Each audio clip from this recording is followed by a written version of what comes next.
et bienvenue dans une nouvelle vidéo et bienvenue dans un nouveau vlog.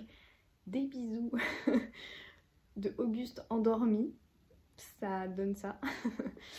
Si vous regardez du coup en suivant mon dernier vlog plus celui-ci, oui je suis dans le même décor, j'ai enchaîné les deux séquences parce que voilà j'ai du temps, j'ai de la matière donc je peux me le permettre. Du coup, j'ai terminé ma dernière lecture en vous parlant de...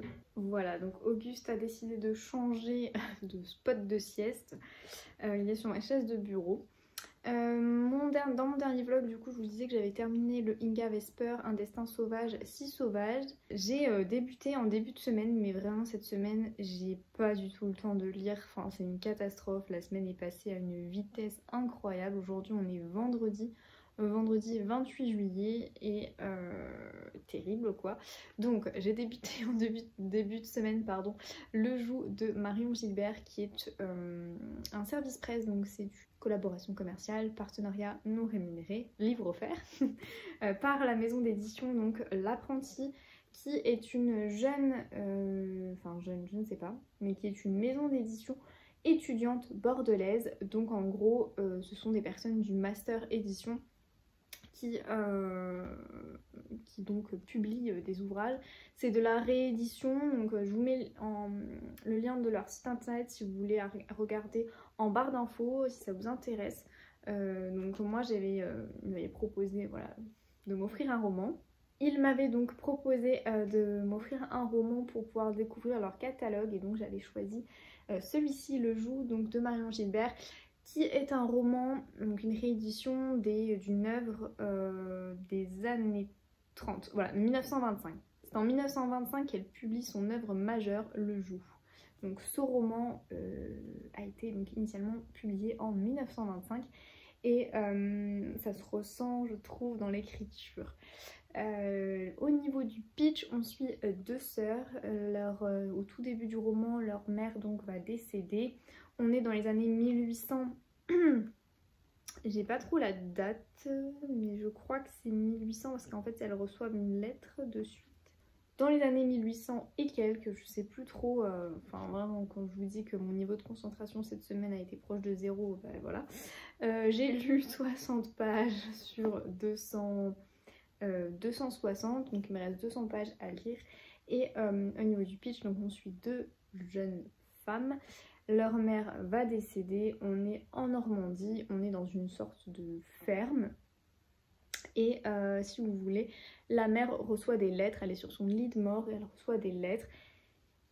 Et suite, les filles du coup vont découvrir ces lettres à la suite du décès de leur mère. Et dans ces lettres, ça va révéler un énorme secret sur l'une des deux sœurs. Du coup, Fanny, c'est le secret de Fanny, elle va révéler son secret à sa sœur et à partir de là, je peux pas vous parler du secret parce que sinon ce serait vous spoiler, mais à partir de là, elle va vouloir complètement aller à... Comment expliquer sans trop spoiler, c'est dur. Disons que Fanny se rend compte que finalement les choix qu'elle a fait il y a de ça quelques années, une dizaine d'années, ce ne sont pas forcément voilà, les choix qu'elle aurait dû faire. Elle regrette un petit peu et donc elle va voyager pour essayer un petit peu de changer les choses. Voilà, sans trop dévoiler voilà, le secret ou quoi que ce soit. Et on se rend compte qu'en fait c'était vraiment cet événement dans sa vie a complètement changé son existence. Finalement, elle a des regrets, elle a des remords et elle se lance un petit peu à la conquête de ses vrais choix, donc de ce qu'elle veut vraiment. Voilà, la thématique du roman, ce sont donc les secrets de famille et j'en suis vraiment au tout début, donc pour moi c'est un peu compliqué de trop vous parler aussi du pitch, mais on voyage en Normandie et donc on a un petit peu les descriptions des paysages. C'est assez intéressant, c'est assez immersif, moi j'aime beaucoup. Le seul hic pour moi c'est la plume parce que évidemment elle n'est pas fluide et donc il faut un peu s'accrocher quand même pour essayer de comprendre un peu les tenants, les aboutissants. Il y a certains passages qui sont pas passés sous silence mais qui sont lourds en sous-entendu. tout en suggestion. Et clairement, bah, du coup, il y a à plein de moments, je me suis dit, est-ce que c'est ça qui s'est passé ou est-ce que c'est autre chose? Et en fait, des pages plus loin, on se rend compte que c'est encore autre chose. Enfin, voilà, disons qu'on avance un peu à tâtons. Donc ça, c'est moins ce que je préfère, je dois vous avouer. Mais sinon, au niveau de l'histoire, ça a l'air vraiment prometteur. J'aime bien le pitch, j'aime bien le personnage de Fanny qui a l'air assez attachant. Donc voilà ma lecture en cours. Je sais, pour l'instant voilà, j'ai pas trop d'avis, j'avance à tâtons comme je vous disais. Et nous allons voir ensuite si j'aime ou pas.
Et coucou, j'espère que vous allez bien. Aujourd'hui nous sommes vendredi 3, 4, je sais plus, 3 ou 4 août. Et j'ai plein de choses à vous dire. Niveau lecture, j'ai pas mal avancé depuis la dernière fois. Mais voilà, je suis pas très présentable. Du coup, je vais me refaire un petit peu une beauté. Et ensuite, je me poserai pour vous parler de mes lectures ainsi que du coup la pile à lire pour un challenge livresque auquel je participe. Là, j'étais en train de faire tout simplement mes photos, photos Insta, bilan du mois. Donc en fait, je suis sur mon tapis. Tout se fait sur mon tapis. Bilan lecture et j'étais en train de tourner quelques vidéos. Alors c'est plus des vidéos destinées à TikTok, mais je n'exclus pas de les publier également sur Instagram. Ça dépend de mon envie. Voilà, tout simplement. Donc voilà, je vais me refaire une beauté et ensuite je vous parle posément. Donc voilà, une fois qu'on a filmé, qu'on a pris en photo, etc., ben, je dois tout ranger. Bon, c'est toujours le truc un peu chiant à faire. Mais bon, ça fait partie du jeu, n'est-ce pas? Hop. Ça, je ne sais pas ce que ça fait là. Mais voilà. Je suis hyper contente. J'ai fait un petit tri là dans la bibliothèque. Bon, on regarde pas le bordel qui est en dessous. Et du coup, j'aime bien en fait le fait d'avoir cette étagère là vide. Ça me permet de mettre du coup des livres pour faire des photos ou même du coup quand j'ai la flemme de ranger ma pile à lire que j'ai sortie pour une vidéo ou quoi, je la mets là. Non, finalement c'est pas mal d'avoir une étagère en plus libre parce que vous voyez c'est bien plein de tous les côtés. De tous les côtés c'est plein de chez plein. Et j'ai rajouté ici, je trouvais ça trop chou. Bon, ça ce sera arrangé. Mais ici du coup j'ai ajouté ma rose éternelle que m'avait offert mon copain. Elle était chez mes parents. Il l'a mis du coup comme ça sous cloche, sous verre pour éviter la poussière. Et à côté des Bridgerton ça passe hyper bien je trouve. Bon au final on est toujours vendredi. Je vous ai dit que je vous reprenais plus tard. Et puis finalement je me suis apprêtée et clairement j'ai qu'une envie, c'est dormir là. Donc du coup voici ma nouvelle lecture, je vous la présente avant de vous la présenter face cam. Et sachez que nous sommes en août et que j'ai ressorti la couette. Bon alors je ne l'ai pas vraiment mis dans le drap, mais j'ai trop froid là, il fait vraiment pas beau et tout. Et du coup, je sais pas, la nuit dernière j'ai eu super froid, donc voilà, je me suis dit que pour cette nuit j'allais ressortir la couette. C'est quoi ces températures? Franchement, j'ai l'impression d'être en automne, c'est terrible. Bref, du coup je vous retrouve demain pour vous parler de mes lectures et terminer et du début de celle-ci.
Mon petit bonheur du matin, récupérer mes petites fraises.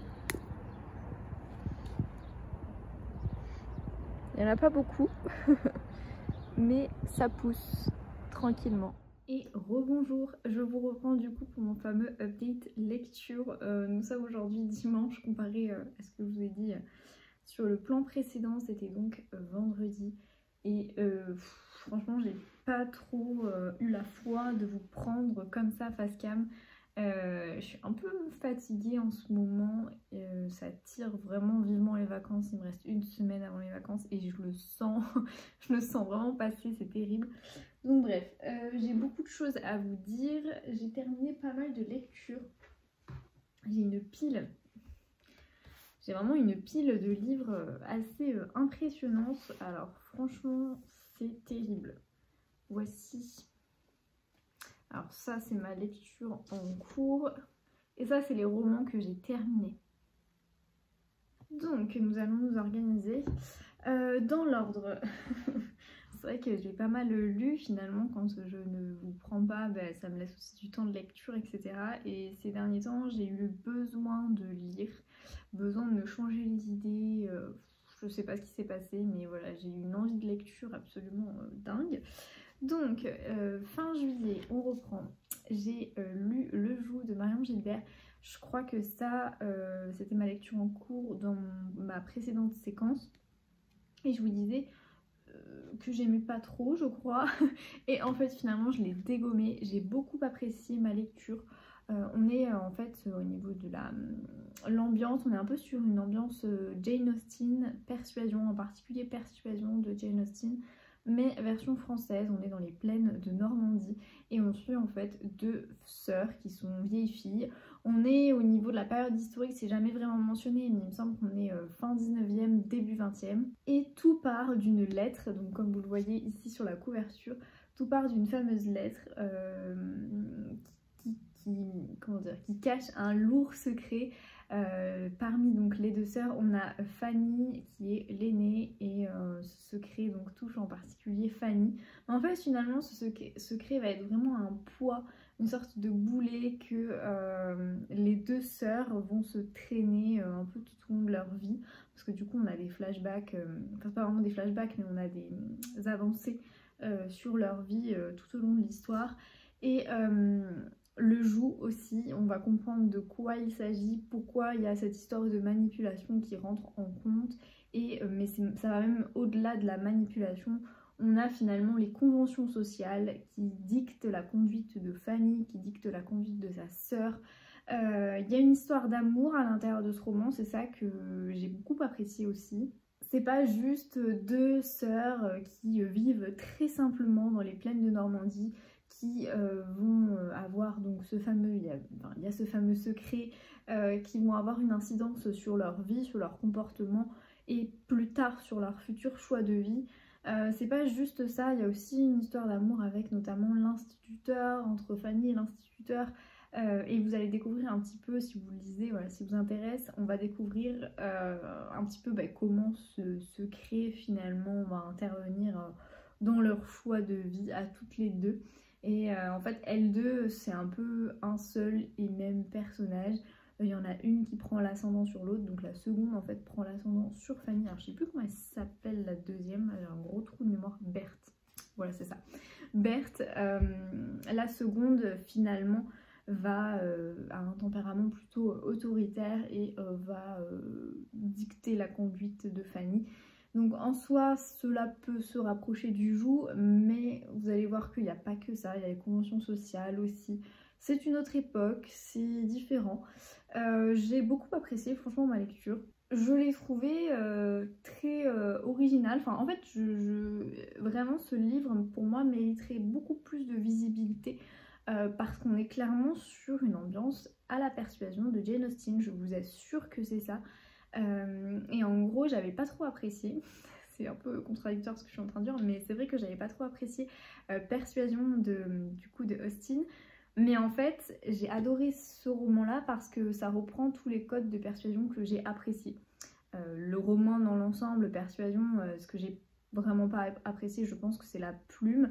Et là, on a une plume qui, effectivement, n'est pas une plume contemporaine, donc pas vraiment fluide ni extrêmement addictive.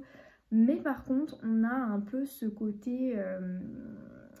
il y a ce petit goût en fait de curiosité qui fait qu'on a envie de tourner les pages, on a envie de savoir. Moi je me suis tout de suite attachée en tout cas au personnage de Fanny. Je l'ai trouvé vraiment d'une sensibilité absolument exceptionnelle et je me suis dit mais j'ai vraiment envie de savoir ce qui va lui arriver. Et donc forcément comme je suis attachée à Fanny, je me suis dit mais la pauvre, est-ce qu'à un moment donné elle va pouvoir réussir à s'extirper de ce fameux joug qui finalement la contraint dans ses choix, elle se laisse complètement aller et elle a une posture de soumission auprès de sa sœur. Donc voilà, j'ai beaucoup apprécié, vraiment je pensais pas. Et en fait l'avantage de ce roman aussi c'est qu'il est tout court et je pense qu'il n'en faut pas plus non plus. Il y a des romans, vous savez, ils sont écrits parfois ça tire au niveau des longueurs etc. Mais là pas du tout. Moi je pas trouvé ce qui est des longueurs spécialement, il fait 262 pages. Après c'est écrit un peu plus petit mais vraiment j'ai beaucoup aimé. Donc merci aux éditions de l'apprenti ou de l'apprenti, je ne sais pas, je pense que c'est l'apprenti pour du coup ce roman qui m'ont donné parce que vraiment foncez, il est trop bien. En plus le pire c'est que je suis sûre qu'il peut plaire à énormément de personnes, donc vraiment allez-y, il est vraiment trop chouette. Donc voilà pour ma lecture, mon dernier roman du mois de juillet. Et ensuite du coup j'ai enchaîné avec une petite lecture courte qui est donc un recueil de poèmes, La couleur de la nuit de Alexandra Perotto, publié aux éditions Steren. Oui, Steren édition. Pour le coup, c'est moi qui l'ai acheté. J'ai été invitée à sa soirée de lancement, il me semble, à Bordeaux. Donc c'était à la librairie des Chartrons. C'est donc l'autrice, donc Alexandra, qui est également connue sur Instagram sous le pseudo lecture.avec.1.s. Je vous mettrai voilà, mon Instagram en barre d'infos. C'est un recueil de poèmes, donc c'est une première pour moi, la lecture de la poésie. Et en fait on a un petit peu ces sentiments qui sont mêlés. On suit au gré de ces poèmes et au gré de ces mots le changement de partenaire, si vous voulez, enfin le désir qui naît pour quelqu'un d'autre, qui n'est pas l'être aimé. Et finalement on va un petit peu comprendre comment ça se termine. Mais j'ai beaucoup apprécié parce qu'il y avait une sensibilité et surtout une... Comment j'ai dit ça? Ah, j'ai perdu le mot. Pudeur, voilà, c'est le mot que je cherchais. Une pudeur qui se dégage de ces poèmes. Vraiment, c'est assez fou. J'ai pas l'habitude, encore une fois, de lire de la poésie. Et là, j'ai vraiment pas apprécié. Alors, je vais vous lire du coup un petit extrait, notamment celui-ci. Pense bête, pense du verbe penser comme penser ses blessures. Bannir les pleurs de mon cœur asséché.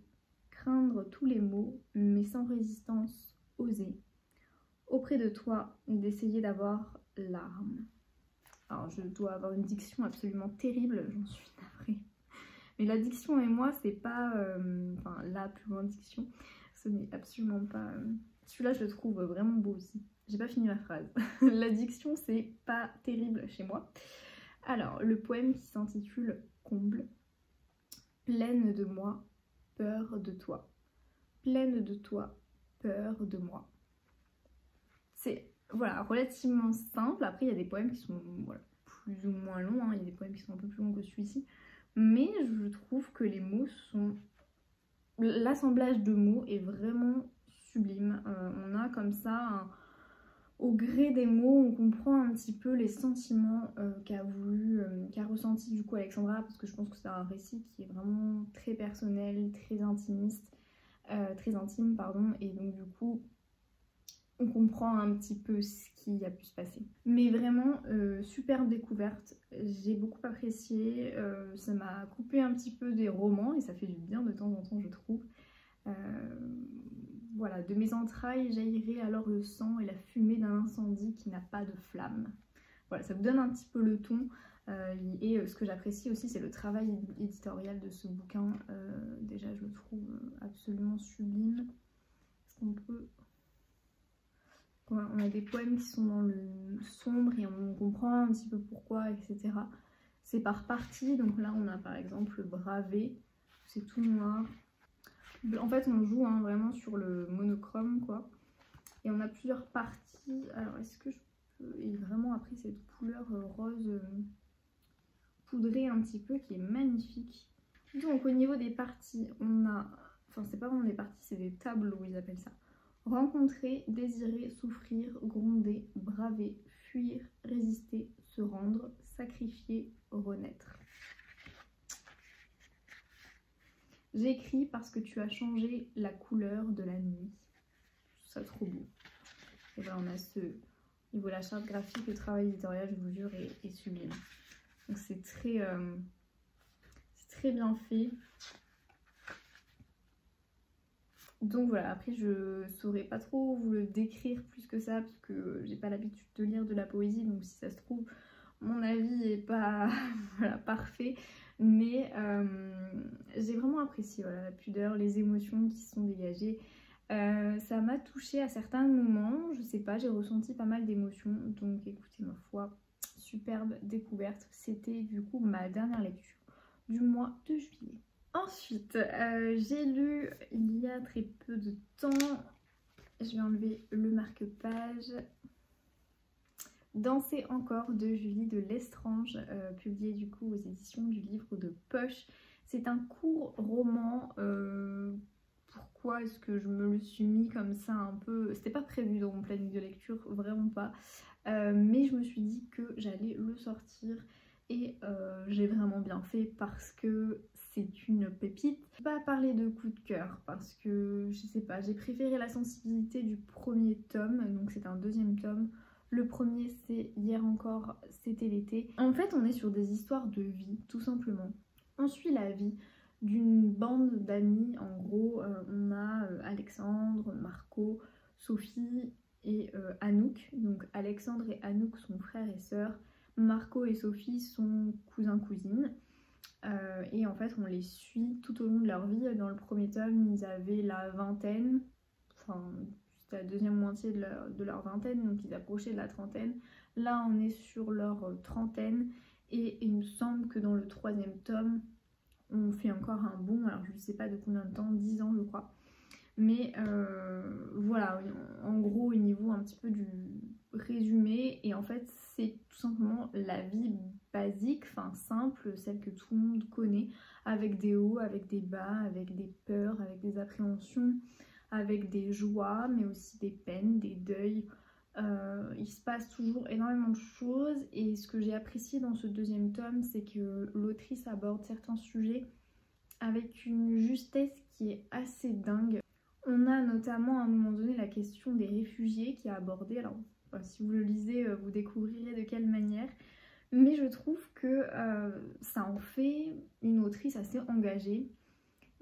tout n'est pas blanc, tout n'est pas noir, et c'est ça que j'apprécie aussi avec la plume de Julie de Lestrange, c'est qu'on n'a pas ce côté manichéen ou donneur de leçons. C'est toujours en finesse, en subtilité, parfois même en sous-entendu, en gros sous-entendu.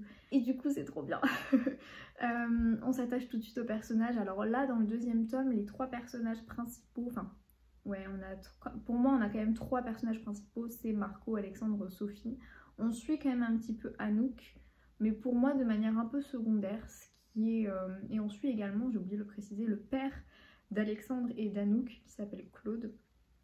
On le suit voilà, un tout petit peu. Dans Hier encore c'était l'été, dans le premier tome, je trouve qu'on suivait beaucoup plus tous ces personnages. Ils étaient un peu à égalité, alors que là dans ce deuxième tome, notamment Marco prend un peu plus de place que d'autres personnages. Alors ça ne m'a pas empêché de beaucoup apprécier ma lecture. Encore une fois, je trouve qu'elle aborde un petit peu toutes les complexités de la vie de manière très juste, avec, comme je vous disais, une subtilité, des nuances qui sont juste incroyables. Donc je vous le conseille à fond, cette saga. Et surtout par contre, je ne comprends pas le choix éditorial. Là on a l'impression que c'est absolument génial, c'est pour l'été, c'est très joyeux, machin machin. Pas du tout, absolument pas. Danser encore, c'est donc une chanson de Calogero, je pense que vous voyez à peu près laquelle c'est. Et on est un peu dans cette ambiance là. Donc si vous voulez, c'est pas du tout Summer Vibes, comme le laisse penser la couverture, absolument pas. On est sur quelque chose de relativement triste. À un moment donné, il est question d'un deuil. Voilà, donc je comprends pas la couverture. Il n'y a rien d'été en plus, parce que même à un moment donné, les périodes, c'est plutôt hiver, Noël, froid. Du coup, je comprends pas. Bon, après, c'est pas grave, hein, mais vraiment, je comprends pas la couverture, ça n'a strictement rien à voir. Pour le coup, l'histoire, pour moi, n'a strictement rien à voir avec la couverture, ce qui est un peu bizarre, je trouve. Mais bon, bref. J'ai de suite commandé le tome 3. Voilà, Nous les Magnifiques, il s'intitule. Je dois le recevoir là normalement. Je vous ferai un petit unboxing, mais ouais, j'ai commandé le tome 3 parce que je me suis dit là c'est fini, tu vas pas attendre encore des années avant de le lire, sachant que du coup Hier encore c'était l'été, j'ai dû le lire en 2019 il me semble, parce que ça devait être l'un de mes coups de cœur de 2019, et j'ai dit non, c'est terminé Marie. Tu vas enchaîner avec Nous les Magnifiques. En tout cas c'est une superbe trilogie que j'apprécie beaucoup, et voilà, je suis trop fan, trop contente d'avoir retrouvé sa plume, de le lire, pépite absolue. Et ensuite du coup, concernant ma dernière lecture que j'ai terminée aujourd'hui, ce matin pour être tout à fait précise, il s'agit de L'île de Yule de Johanna Gustafsson. Ça c'était une lecture commune qui était prévue du coup avec Camille du compte Two Cats and Books. On a rencontré du coup l'autrice au Quai du Polar à Lyon en avril, enfin fin mars, début avril de cette année, et franchement j'ai adoré cette lecture. Pour moi on est sur un coup de cœur parce que j'ai vraiment tout aimé, j'ai trouvé aucun défaut, donc ma foi, voilà, coup de cœur. Alors non pas qu'il y avait des défauts dans Danser encore, hein, attention, mais c'est vrai que Danser encore, même si j'ai adoré, je sais pas, m'a manqué un petit truc, peut-être dans la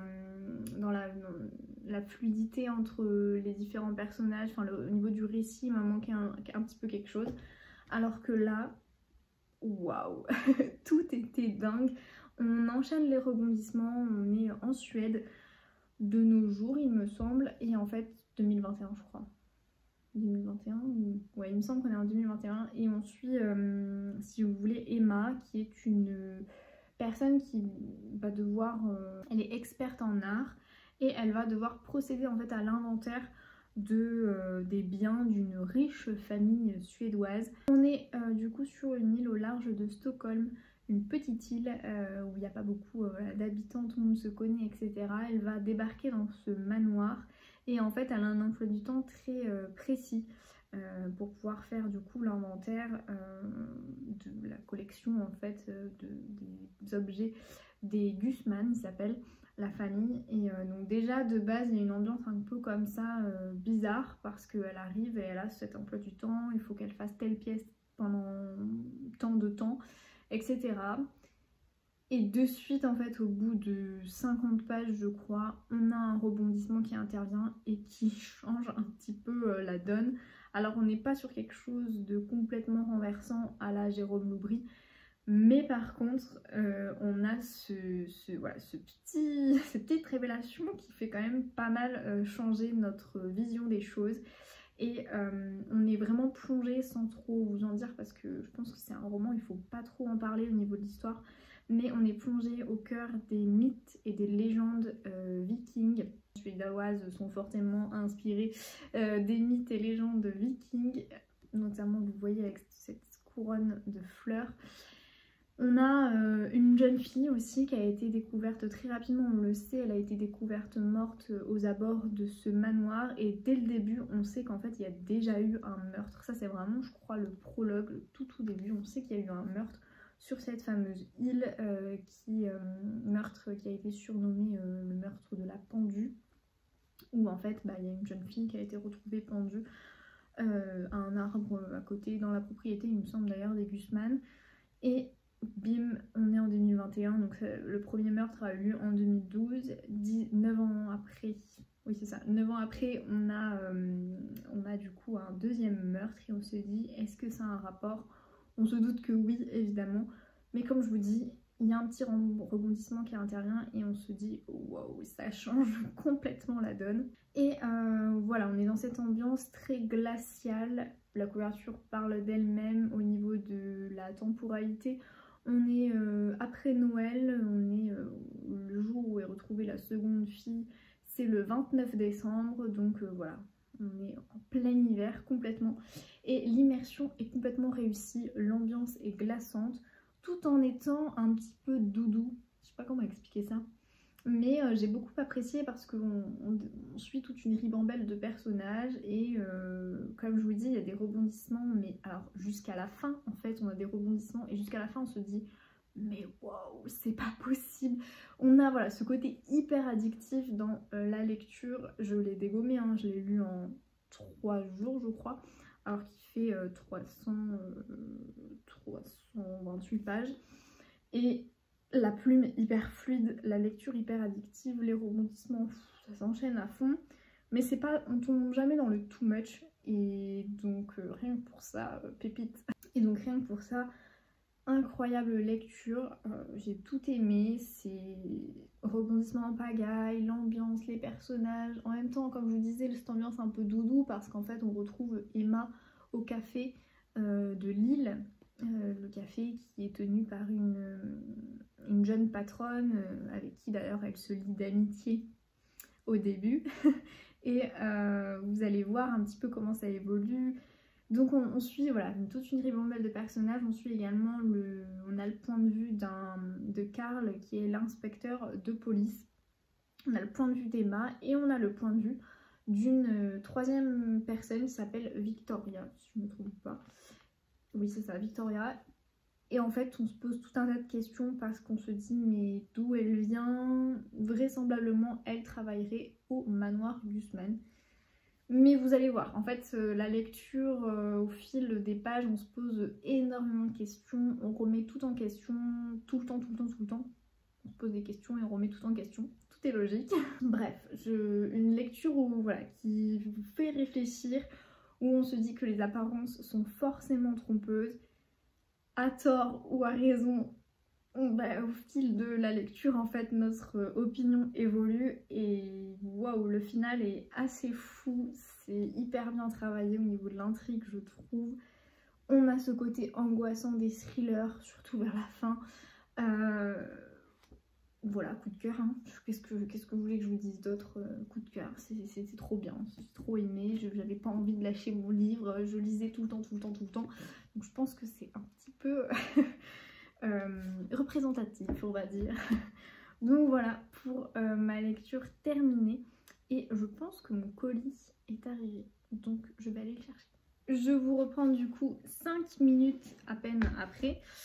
J'ai donc commandé sur Amazon, je sais c'est vraiment pas bien, mais j'avais envie d'avoir ce roman pour à mettre dans ma pile à lire quand je vais partir en vacances et ma libraire est en vacances.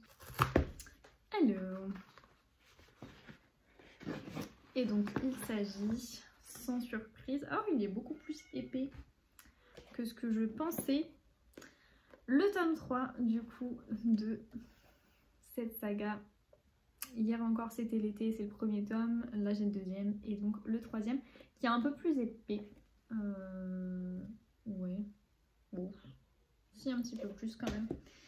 Et donc là, je peux pas vous lire le résumé vu que c'est un tome 3. Voilà, c'est ça. C'est aussi, donc c'est l'histoire d'Alexandre. Visiblement, il va vraiment être en premier plan dans ce troisième tome. Et c'est aussi l'histoire de Marco, de Claude. Claude, comme je vous disais, qui est donc le père de Alexandre et d'Anouk. Et l'histoire de Sophie. De ces amours que l'on garde pour la vie et de nos défaites, dont jaillissent les plus grandes espérances. Après Hier encore, c'était l'été et Danser encore, qui ont déjà séduit des milliers de lecteurs, Julie de Lestrange continue d'explorer les sentiments humains au fil de pages pleines d'émotions. C'est totalement ça, en fait. J'ai pas d'autre. J'ai un petit peu de mal à parler aujourd'hui, j'en suis désolée. Et voilà, du coup, pour mon update lecture et pour... Quoi ? J'ai été interrompue, mais je disais que j'avais terminé, donc c'était bon. Je vous reprends du coup un peu plus tard pour vous faire un update lecture. Non, je vais pas faire ça. D'ores et déjà, je suis désolée si vous entendez un bruit de chat. Il y a une copine pour Auguste et donc forcément elle a ses chaleurs et ça miaule beaucoup en ce moment. Mais bon, voilà, ceci explique cela. Ce que je vais vous faire maintenant, c'est donc vous présenter ma pile à lire pour un challenge de l'été auquel je participe. Je pense que voilà, ça peut vous donner des idées de lecture là pour cet été, si jamais voilà, vous participez pas au challenge, ou alors juste ça fait du bien de parler d'autres livres aussi, de plein de livres en fait de manière générale. Je vais vous faire ça maintenant et je pense que dans un prochain vlog, je vous présenterai ma nouvelle lecture. On fera ça comme ça. Parce que bah, du coup, je sais pas trop si ce vlog sera long, sera court. Je suis un peu perdue, donc j'ai besoin voilà, d'arrêter ce vlog après ma présentation de la pile à lire. Enfin bon bref, ça vous vous en foutez. Donc nous allons directement passer à ma pile à lire pour le challenge de Eline qui s'intitule Un été à la plage, entre parenthèses le L, donc à la page, comme vous voulez, et qui a démarré. Donc il est déjà en ligne. Je vous mets toutes les informations du coup de ce challenge en barre d'infos s'il vous intéresse, si vous souhaitez du coup y participer. Moi je l'ai trouvé plutôt chouette parce qu'il y avait que 6 catégories et elles étaient quand même assez vastes. Donc je trouvais ça sympa en fait. Et puis bon, l'important c'est aussi de participer, ma foi, donc voilà. On est bon, je suis installée avec du coup le challenge, les catégories et ce que j'ai décidé de mettre dans ces catégories. Donc d'abord, le challenge a débuté le 21 juin, je suis un petit peu à la bourre pour vous présenter ma pile à lire, oui, mais bon, mieux vaut tard que jamais. Il se termine le 23 septembre, voilà si ça vous intéresse. Lire à la plage ou à la page comme vous le souhaitez. Et donc nous allons de suite commencer avec la première catégorie. Il était un petit navire où il faut lire cette fois-ci un livre avec un bateau sur la couverture. Alors, j'ai galéré, j'ai vraiment galéré à trouver. J'ai fait toutes les couvertures de ma pile à lire, je n'ai pas trouvé de bateau, je me suis dit bah mince. C'est un petit peu bête. Et après, je me suis souvenu que j'avais une bande dessinée qui traînait dans ma pile à lire depuis un certain temps, qui est donc La Gironde. C'est un tome 1, des origines à la Révolution. Donc c'est vraiment toute l'histoire de la Gironde. Je connais l'auteur qui est donc Jean-Pierre Poussou. Et on est sur une bande dessinée où du coup il y a un bateau sur la couverture. C'est une bande dessinée que je m'étais promis de lire et qui a l'air ma foi très intéressante. Bande dessinée très historique bien sûr, avec beaucoup de textes, mais voilà. ce sera l'occasion de la sortir de ma pile à lire, l'occasion vraiment de enfin connaître l'histoire de la région dans laquelle j'habite, enfin du département, parce qu'il s'agit de la Gironde. Ensuite, la deuxième catégorie s'intitule Dum Tom Obey, donc en gros il faut lire un roman ou un livre, parce qu'elle l'a pas précisé si c'était un roman ou un livre, du coup je me suis dit que la bande dessinée allait rentrer dans la catégorie. Donc pareil, il faut lire un livre qui se déroule dans les Dom Tom, et donc là j'ai sélectionné L'île aux enfants de Ariane Bois. Pareil, qui traîne dans ma pile à lire depuis facile 1 an. C'était, je me souviens, à lire à Limoges. Il n'y a pas la date, mais ça devait être l'année dernière, je crois. Oui, on est sur l'histoire en fait des enfants volés de la Réunion. Donc si vous ne connaissez pas cette histoire, en fait, on est dans les années 60, je crois. Voilà, c'est ça. Où en fait ils ont kidnappé des enfants pour aller repeupler certaines régions de France, dont notamment la Creuse, que je connais parce que c'est juste à côté de là où habitent mes parents, donc c'est la région. Parce que la Creuse, toujours d'ailleurs aujourd'hui, est un territoire très très peu peuplé. Il me semble que c'est le 2e département de France, après la Corse, où il y a le moins d'habitants à l'année, je crois, je suis pas sûre, ou alors c'est le premier, je sais plus, mais enfin bon, bref, ça fait partie des territoires les moins peuplés de France, et donc dans les années 60, ils se sont dit, quelle bonne idée, allons prendre des enfants de la Réunion, parce qu'il y en a beaucoup trop, et puis allons les mettre en Creuse, comme ça, voilà, ça va repeupler, hein, trop bien. C'est ironique, hein. Mais voilà, terrible histoire, et du coup Ariane Bois revient de manière romancée sur cette histoire, parce qu'on va suivre du coup Caroline qui va enquêter et s'envoler pour la Réunion. Donc ça se passe dans l'île Dom. Il me tentait beaucoup, il est voilà, assez court, ça permettra d'en savoir un peu plus sur cette histoire qui est juste affreuse, mais qui a existé, qui a réellement existé. Donc ça ajoute voilà, quelque chose encore plus, je trouve, prenant au récit et au roman. Ensuite, 3e catégorie, canicule à l'approche, il faut lire un roman avec un élément de l'été sur la couverture. Et donc là, j'ai choisi, mais c'est la même chose que pour le challenge de Manon auquel je participe, Les mauvaises épouses de Zoé Brisby, que normalement je vais lire au mois d'août. Je ne sais plus quand, mais au mois d'août, c'est sûr, je vais le lire. Et pour moi, voilà, il y a quand même un élément de l'été, enfin plusieurs éléments de l'été avec l'eau, la femme en maillot de bain et le matelas gonflable. Bon, pour moi, ce sont clairement des éléments de l'été, donc ils rentraient parfaitement dans la catégorie. Ensuite, 4e catégorie, je lui dirai les mots bleus. Il faut un roman avec du bleu sur la couverture. Et là, pareil, j'ai plein de livres, et ça c'est cool, hein, j'ai plein de livres avec du bleu sur la couverture, donc j'ai eu l'embarras du choix. Mais j'ai sélectionné Le bruit des pages de Livia Meinzold, qui traîne, pareil, dans ma pile à lire depuis super longtemps. L'avantage des challenges, c'est que ça permet quand même de nous pousser, entre guillemets, à lire des romans qui traînent dans une pile à lire depuis un moment, à faire voilà, un petit peu de tri, pas toujours lire les derniers bouquins ajoutés, etc. Et donc du coup, je vais sélectionner celui-ci, et comme vous pouvez le voir, c'est ma lecture en cours en fait, hein, voilà. Où on est cette fois-ci sur l'histoire de Eva, qui va emménager dans une ancienne librairie située au plein cœur de Paris, et en fait elle va commencer à écrire un roman parce qu'elle a un tableau qu'elle a retrouvé donc parmi les affaires qu'il y a dans cette librairie. Je n'en dis pas plus.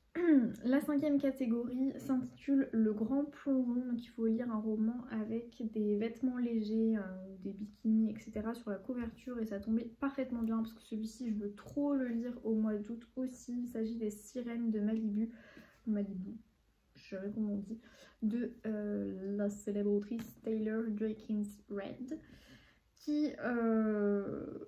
que j'ai dans ma pile à lire depuis un moment, que j'ai acheté à sa sortie en format broché, oui, depuis, il est sorti en poche, n'est-ce pas? Et il me tente beaucoup, donc voilà, j'espère vraiment le lire au mois d'août.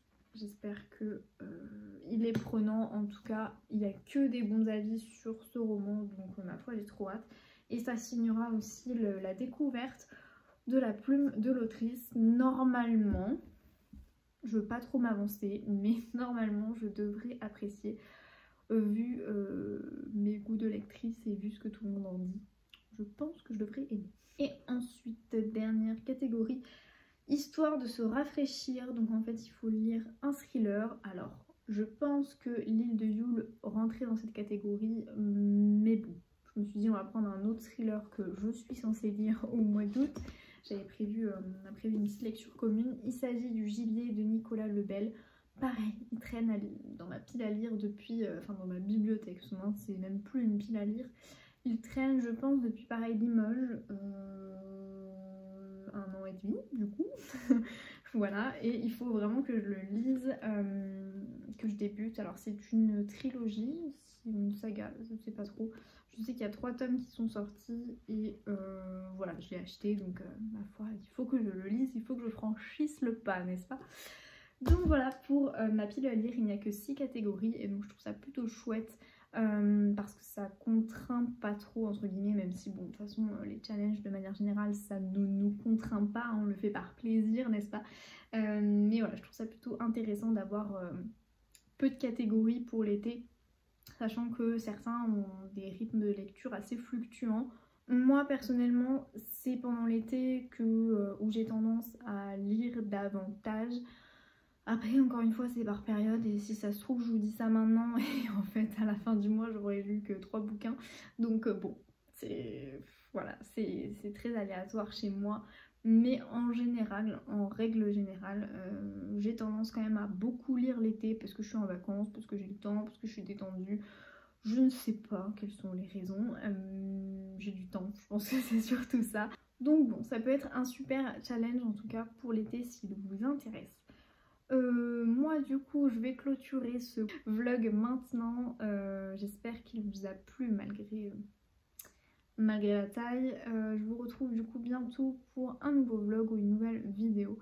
En attendant, si comme d'habitude, si mes vidéos vous plaisent, merci de mettre un petit pouce, ça fait toujours plaisir. Merci de vous abonner, d'être au rendez-vous. À chaque fois je vous vois, ça me fait grave plaisir, vous imaginez même pas comment. Je me dis c'est trop chouette. Le chat revient. Est-ce que vous l'entendez? J'espère que vous ne l'entendez pas parce qu'elle crie, c'est horrible. Je vous jure, elle est pas maltraitée, hein. C'est normal, tout est normal. Merci du coup en tout cas d'être là, d'être au rendez-vous, ça fait trop plaisir.